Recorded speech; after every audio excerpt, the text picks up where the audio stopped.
Hi, everybody. It's 2:30, so I'm going to go ahead and get started here. My name is Jason Moore. I'm electronic resources librarian at Lehigh University. I've been there for about 6 months, and those 6 months are the extent of my experience with Folio. So if you were expecting an expert, oh, I'm sorry. I'm also a recovering recovering instruction librarian. So I'm going to start out with kind of an activity that I used to do um, to demonstrate Boolean searching. And I'm not doing it for that reason here. It's really just to help me to understand the audience. So if I could get a show of hands for everybody that's actively Folio ERM users specifically. Okay. And how many of those are, ERM users and you use HLM for your holdings management? Okay. And the other end is you're not EBSCO, you're index data hosted.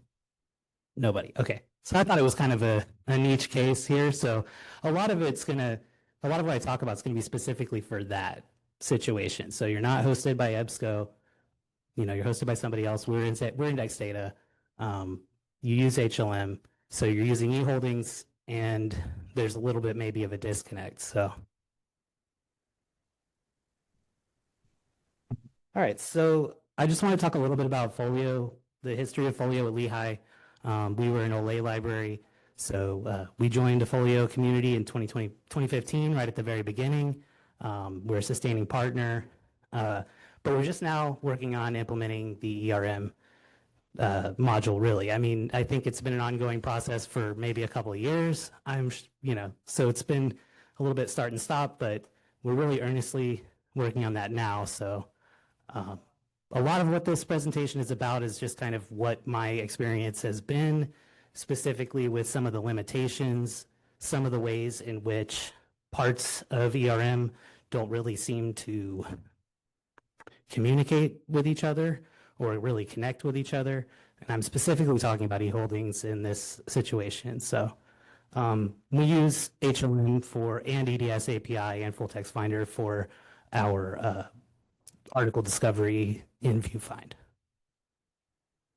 So the problem is, if we're using eHoldings for holdings management, we are unable to connect eHoldings in a fruitful way to the agreements app in Folio, and in a way where they really seem to truly communicate with each other. There are parts of agreements, like the e-usage reportings plugin, that cannot use eHoldings because they use the local knowledge base. So I'll talk about that. And also, I'm going to try to go through this pretty quickly because my intention is to include about 10 minutes of discussion time. So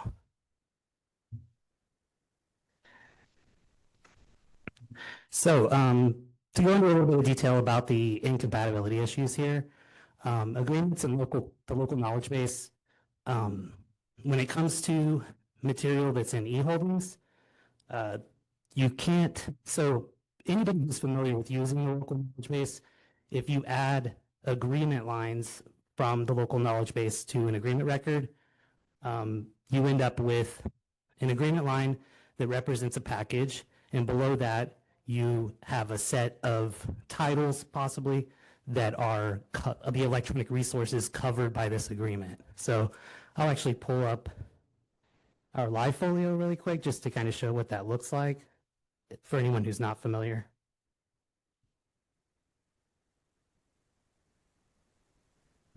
And I've got one agreement record here that I've made a copy of to demonstrate what this looks like when you're doing OKB as the source of the agreement lines. And then another of the same is a copy where we're using eHoldings, just so I can kind of demonstrate the difference.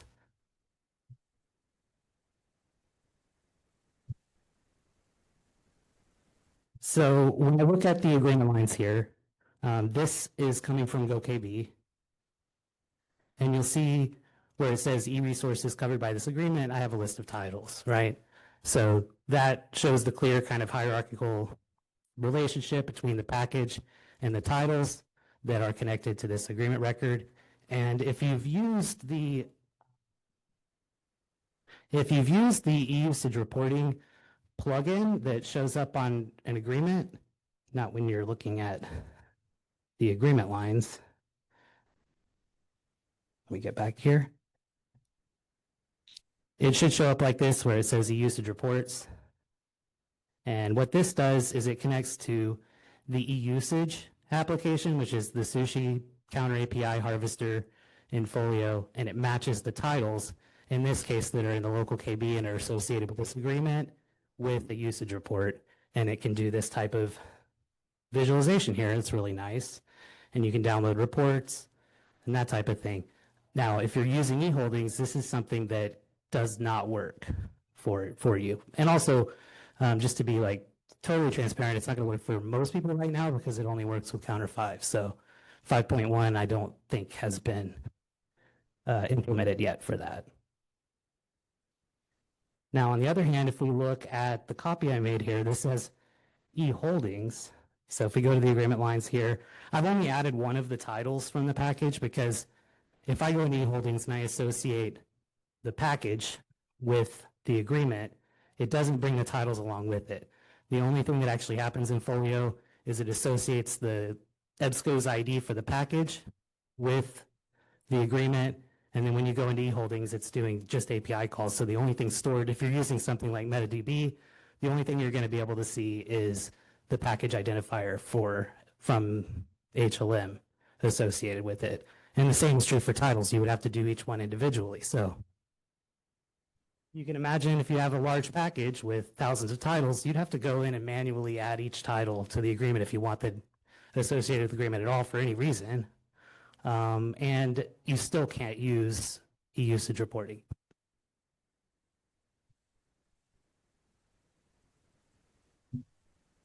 So, that just to kind of branch off on the issue with eHoldings there is that it's basically just kind of a skin for HLM. So if you're used to working in eAdmin for managing your holdings, it's the same thing. And none of that data, at least package level, title level, metadata, anything that's in there that you see, coverage, all of that, none of that is stored in Folio.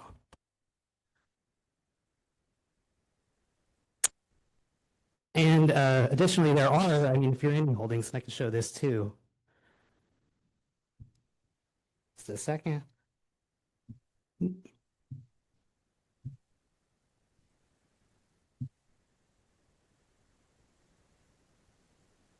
We'll take a look at the Cambridge package that I was looking at there, or I'll just actually go back to the agreement because that's probably faster.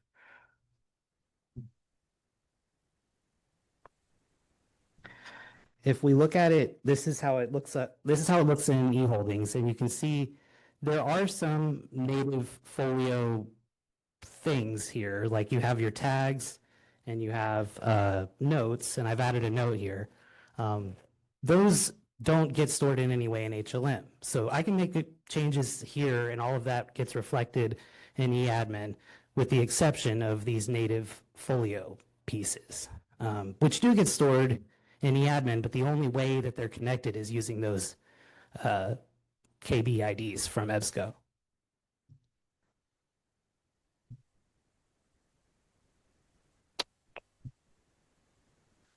And then, of course, I already talked about the reporting plugin and eUsage itself. eUsage, the only way the eUsage connects to agreements if you're not using the eUsage reporting application is just as like a usage provider. So it'll show up as the usage provider. You can download raw counter data that way.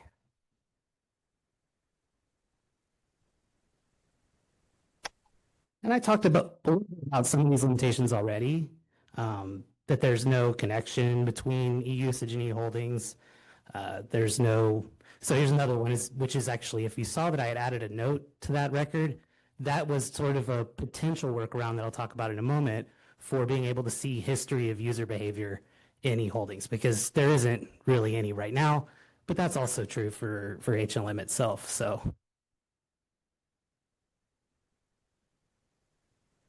Oop.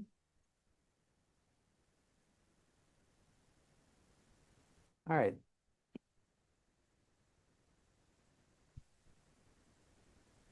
Okay, so, all right, I tried to go to that exact slide, but okay, so potential workarounds. We've been talking about some, including the simple one, like adding a note field to eHoldings to say, this was an edit that was done. It gets stored in MetaDB. It can be brought up that way. So that's relatively simple. But again, you don't see that in HLM. So that's one of the ways that they don't talk to each other. Another one is to utilize something like GoKB. So anybody familiar with the GoKB project at all? No? Okay. Yeah. So without spending like too much time talking about it, GoKB is another OLF project. It's a global open knowledge base, which primarily ends up getting used, I think, if you're Folio as your main knowledge base, because the local knowledge base in Folio was built around GoKB and has the ability to harvest the entirety of GoKB into it. I don't think there are any American libraries using it. We hire our curatory group is what it's called there, and we contribute to GoKB some. It's kind of on an exploratory basis at the moment, but basically everything that I've talked about with that's a problem with eHoldings is not a problem if you're using GoKB. But then you're dealing with two different knowledge bases, which that's a lot of problems, and we'll talk about some of those problems and caveats in a moment. Another thing is if you are trying to get usage analysis, visualization, that type of thing, would be developed some kind of middleware between Folio and like a usage aggregator like Celis or something like that, which I'll talk about in a moment too. So with the notes way of trying to track user behavior in eHoldings, some of the caveats is that that's additional work, of course. There might be issues with making sure that the notes are documented in a proper way. You have to come up with a process for that. You can't really use the HLM interface at all at that point. And I don't think really that eHoldings has reached parity with what you can do in eAdmin. There's a lot you can do in eAdmin that you can't do in eHoldings. So moving entirely away from that might be a problem. And I just mean that like if you try to select titles or do anything that you've decided you want documented, you can't document that in HLM and have it show up in any way. You can use the user-defined fields, but there's only have a few of those. So yeah, anyway. And yeah, so it hasn't reached parity with HLM. And so the same problem, and you'll see this one, literally every one of these. The first one is additional work for staff. So that's just any of these workarounds is just going to be a lot more work. GoKB doesn't currently include the KB IDs from EBSCO as a title namespace. They do actually include it as a paper or a package namespace, and that happened this morning. So that's great. I'm not entirely sure how useful that would be, but I'm still trying to figure out in terms of if I have packages in GoKB and they have the identifiers for EBSCO, does that allow me to do some kind of matching between HLM and what I have in my local knowledge base? I'm not entirely sure. Owen's making some faces. He might be like, I don't know. We can ask him about that later. And then, of course, you have these two different data sources, and they're handled differently within Folio. And, if you're using MetaDB or something, it could maybe get confusing or overly complicated. And then, of course, if you're just using GoKB as a way to supplement another knowledge base, I don't know if that's necessarily the best way to contribute back to that project. So this is something that we're actually going to be doing. We recently subscribed to Celis, and we're going to build some sort of middleware with one of our developers at Lehigh to be able to essentially, in Celis, you can tag like a specific report that you create with some metadata, like maybe like an HLM package name or something like that. And you can create a report that's specific to a package that you have in a knowledge base. And that report has an ID and Celis has an external API that can be called to generate reports and then send a download link to it. So we're working on a way to go from an agreement record to just request kind of some specifically defined report that already exists in Celis and give it date ranges, that type of thing. It'll kind of do something similar to what e-usage reporting does, just with that additional step of having to request the report. And of course, that the caveat there is still the additional work in terms of building that tool. It may not be feasible for libraries that don't have developers on staff. Okay. All right, so that's it really for the main. Well, you know what? I think I skipped over the development priorities. I did. So I have a list of kind of things that I think could be development priorities that could fix or at least make some of these issues less of a problem. Starting with just the ability to add, you add a package from eHoldings and it adds the titles to an agreement automatically. So you have everything right there. You'd be able to see that in MetaDB in terms of, you'd be able to see that the two KBIDs, the one for the package and the one for the titles. And you could do some kind of matching that way. Currently, if you're using e-usage, there's an ability to add an aggregator as a usage source, but the only one that you can currently use is the German National Statistics server. So that's not useful for anyone outside of Germany. So building an aggregator plugin for Celis or some other aggregator, usage aggregator program would be good, as you could build your usage providers that way. And one of the reasons for that is that, the Celis, or not Celis, the Folio e-usage. Wow, you know what? I realize I only have 2 minutes. I'm not going to have time for this 10-minute discussion. I shouldn't have done a 20-minute session. Anyway, yeah, so the usage provider or the usage harvester in e-usage, you'd be able to have it pull data out of Celis, and Celis has better error handling when it comes to harvesting usage reports and various other features. And then being able to, if you have user-defined fields in your HLM, being able to search them from within eHoldings would be nice, because there's no way to do that right now. And then, of course, updating the usage report plugin to Counter 5.1 so that it actually can be used by anybody. Okay, so I don't think I have time for questions really, but if anybody wants maybe a minute or so, if there's anything that's burning. Otherwise, you can email me. My contact information should be on the Sched platform. Yeah. Oh, okay.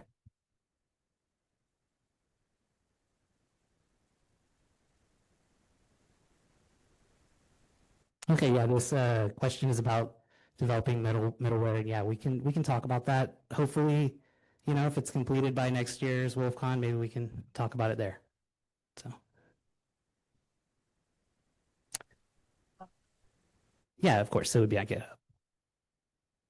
And I mean, maybe potentially, if there was a way to make it somewhat agnostic to Celis or that type of like other platforms, then maybe it could be contributed back into the community. I don't know if it only works for Celis. I'm not sure if that would be the best. So I'm not really sure what kind of APIs SpringShare has for their usage harvesting, but if it's similar.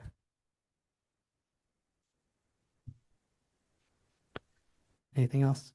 Anyone else have questions, comments? No? Okay. Thank you.